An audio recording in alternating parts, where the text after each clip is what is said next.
अस्सलामुअलैकुम दोस्तों, पाकिस्तान के मुकाबले में भारत को अपना दोस्त बनाने और कश्मीर में जुल्म और सितम ढाने वाले नरेंद्र मोदी को अवार्ड से नवाजने वाले अरब ममालिक के गिर्द घेरा तंग होने लगा। इसराइल का इराक पर फिजाई हमले का दावा, बहाना ईरान, लेकिन असल निशाना तेल की दौलत से माला माल अरब ममालिक को इसराइल के ताबे करना।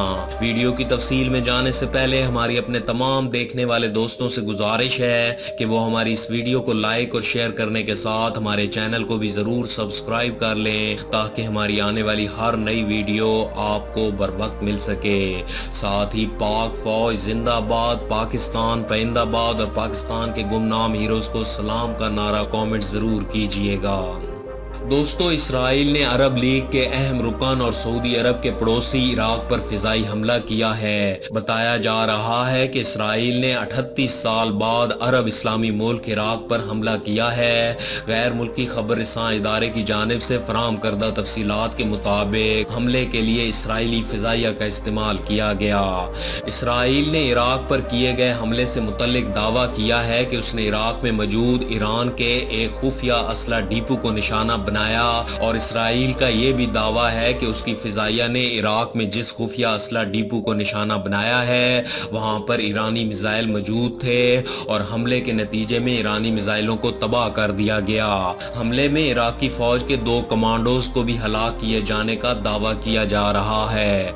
दोस्तों, तमाम इस हवाले से इराक की हुकूमत ताहाल अभी तक खामोश है। गैर मुल्की खबर रसां इदारे का कहना है कि इसराइल की जानिब से 1981 के बाद पहली मर्तबा इराक पर इस अंदाज में हमला किया गया है। इसराइल ये दावा करता है कि उसने 1981 में इराक पर हमला करके उस वक्त के हाकिम इराक सद्दाम हुसैन की जानिब से तामीर किए जाने वाले एटमी रिएक्टर को तबाह कर दिया था। ताहम अब इसराइल ने एक ऐसे वक्त में इराक पर हमला किया है जब ये अरब इस्लामी मुल्क तवील जंग के बाद ऐस्ता ऐस्ता अमन की जानिब लौट रहा है और इस मुल्क में काफी हद तक अमन कायम हो चुका है। बैनुल अक़वामी दिफाई माहिरीन इसराइल के इराक पर इस मुबैना हमले पर तफशीश का इजहार कर रहे हैं। दिफाई माहिरीन की राय में इसराइल की ये जारियत इराक को फिर से जंग की आग में धकेल सकती है और खित्ते के हालात इससे मजीद खराब हो सकते हैं। दोस्तों, इसके अलावा आज इसराइल ने यह भी दावा किया है कि उसने शाम में ईरानी फौजी तनसीबात पर भी हमला करके उन्हें तबाह कर दिया है। इसराइली हुकाम का कहना है कि ईरान इसराइल पर ड्रोन हमले की तैयारी कर रहा था और सेंचर के रोज की गई ये इसराइल की कार्रवाई इसी हमले को रोकने के लिए की गई। दोस्तों, यहाँ ये वाज़ेह करते चलें कि इसराइली फौज शाज़ो नादिर ही शाम में अपनी फौजी कार्रवाइयों की जिम्मेदारी लेती है, लेकिन इस हमले के बाद इसराइली हुकाम का कहना था कि इसराइल के कातिल ड्रोन से इसराइल पर हमले की कोशिश नाकाम बना दी गई है। इसराइली वजीर आज़म नेतन्याहू ने भी अपनी फौज की इस बड़ी कार्रवाई को सराहा है। पिछले कुछ अरसे से अरब ममालिक इसराइल के फलस्तीन पर ढाए जाने वाले मजालिम पर चुप थे और उन्हें ऐसा लग रहा था कि इसराइल अब उनके लिए खतरा नहीं रहा, मगर उनके तमाम अंदाजे अब गलत साबित हो गए हैं, क्योंकि इसराइल बहाना तो ईरान का बना रहा है लेकिन असल निशाना सऊदी अरब, यूएई और तेल की दौलत से माला माल अरब ममालिक हैं और एक दिन वो इन ममालिक पर जरूर जारियत करेगा, क्योंकि अमरीका इन ममालिक में नाम निहाद जमहूरियत देखना चाहता है और वो इसी सूरत में ही मुमकिन है कि जब वहां से बादशाहत का खात्मा हो। इसके लिए इसराइल इन ममालिक को जारियत का निशाना बनाकर इनकी मईशत को कमजोर करके अफरा तफरी का सामान पैदा करेगा और यूं अरब स्प्रिंग से सऊदी अरब, यूएई समेत दीगर अरब ममालिक में बादशाहत डूब जाएगी। इसराइल और अमरीका इस मंसूबे में सबसे बड़ी रुकावट जौहरी ताकत पाकिस्तान को समझते हैं, क्योंकि पाकिस्तान ने सऊदी अरब के खिलाफ किसी भी जारियत का जवाब देने का ऐलान कर रखा है और सऊदी अरब पर हमले को पाकिस्तान पर हमले से तशबीह देकर आले सऊद की हुकूमत को बचाने का ऐलान कर रखा है। तो अब अरब ममालिक में पाकिस्तान में कश्मीरियों की वजह से दूरियां पैदा कर दी गई हैं और पाकिस्तान इस वक्त शदीद सदमे से दो चार है, जिसकी बड़ी वजह अरब ममालिक का पाकिस्तान के मुकाबले में भारत का साथ देना है। अरब ममालिक ने अपने मफादात مفادات کی خاطر پاکستان کو پیچھے کر دیا ہے، لیکن آج عراق پر اسرائیلی حملے کے ساتھ ہی اس منصوبے کا آغاز ہو چکا ہے، جس میں اگلا نشانہ UAE، بحرین اور قطر کے علاوہ سعودی عرب بھی ہوں گے۔ معیشت کو کمزور کر کے داخلی بحران پیدا کیے جائیں گے اور پھر اسرائیل جو اب ان ممالک کے بارڈرز تک پہنچ چکا ہے دخل اندازی کا ارتکاب کرے گا، اور اس وقت تک پاکستان اور ایران ان عرب ممالک کی ہوس اور لالچ کا شکار بن چکے ہوں گے۔ دوستو، چند ماہ قبل جب UAE میں فلسطین کے مسئلے کے حل کے لیے کانفرنس منعقد کی گئی تو یہ پہلا موقع تھا جب اسرائیل کی اعلیٰ قیادت نے متحدہ عرب امارات کا دورہ کیا ہو۔ اس کانفرنس میں فلسطینیوں کے حل کے لیے ایک سکیم پیش کی گئی جس کو ڈیل آف سینچری کا نام دیا گیا۔ صدی کی اس ڈیل کا مقصد بظاہر فلسطین کے مسئلے کا حل تھا، مگر اندر کھاتے اس ڈیل کی بدولت عرب ممالک اور اسرائیل کے درمیان دوریاں ختم کر کے ان کے سفارتی تعلقات قائم کروانا تھا۔ دوستو، اس ڈیل کے روئے رواں تھے سعودی ولی عہد شہزادہ محمد بن سلمان اور امریکی صدر ڈونلڈ ٹرمپ، اور یوں وہ اسرائیل جسے عرب ممالک اپنے لیے خطرے کے طور پر دیکھتے تھے اسے دوستی کے متمنی نظر آنے لگے۔ عرب ممالک کو صرف اسرائیل سے ہی خطرہ نہیں رہا بلکہ ان ممالک میں بادشاہت کو لاحق خطرات جسے عرب سپرنگ کا نام دیا گیا، اس خطرے نے بھی ان ممالک کو مجبور کیا کہ وہ اسرائیل کے ساتھ تعلقات قائم کر کے اپنی بادشاہت کو لاحق خطرات کو کم کر سکیں، اور اسرائیل کے ساتھ تعلقات کو بڑھانے کی سوچ نے ہی ان عرب ممالک کو انڈیا کے ساتھ تجارتی روابط بڑھانے کی تحریک پیدا کی، اور آج یہ ممالک پاکستان جیسے برادر اسلامی ملک اور کشمیریوں کے مظلوم باسیوں کو ہی بھول چکے ہیں، اور ظالم مودی کو اس وقت اعلیٰ سویلین ایوارڈ سے نوازا جا رہا ہے جب وہ کشمیر میں مسلمانوں پر مظالم کی ایک نئی تاریخ رقم کر رہا ہے۔ دوستو، خطہ عرب میں یہودیوں کو بسانے کا بڑا مقصد یہ تھا کہ تیل کی دولت سے مالا مال مشرق وسطی میں ایک ایسا اڈا بنایا جائے جس سے سارے عرب کو مغربی دنیا کے تابع کیا جا سکے۔ شروع میں جب اسرائیل کا قیام عمل میں لایا گیا تو عربوں نے اس خطرے کو بھانپتے ہوئے سخت مزاحمت کی اور اسرائیل سے فلسطین کے نام پر بڑی جنگیں بھی لڑیں۔ ان جنگوں میں جاری اگرچہ اسرائیل تھا، لیکن پھر بھی دنیا کی سپر پاور امریکہ سمیت تمام مغربی دنیا نے اسرائیل کی حمایت کی، اور وہ مدد اور حمایت آج بھی جاری و ساری ہے۔ مغربی ممالک جن کا لیڈر امریکہ ہے وہ کبھی بھی اسرائیل کو کمزور نہیں ہونے دیں گے، اور جس طرح یروشلم کو اسرائیلی دارالخلافہ کے طور پر قبول کیا گیا اور اب امریکہ گولان کی پہاڑیوں پر بھی اسرائیلی قبضے کو تسلیم کرنے جا رہا ہے، اس سے یہ بات واضح ہوتی ہے کہ اسرائیل کی حدود اور اثر و رسوخ کو عرب ممالک میں مزید بڑھایا جا رہا ہے، اور اس پر مزید کام بھی ہوگا۔ دوستو، فرق صرف حکمت عملی کا ہے۔ پہلے بزور بازو عربوں سے زمین چھین کر اسرائیل کو قائم کیا گیا تھا، لیکن اب یہی کام اب عربوں کو دوست بنا کر کیا جائے گا۔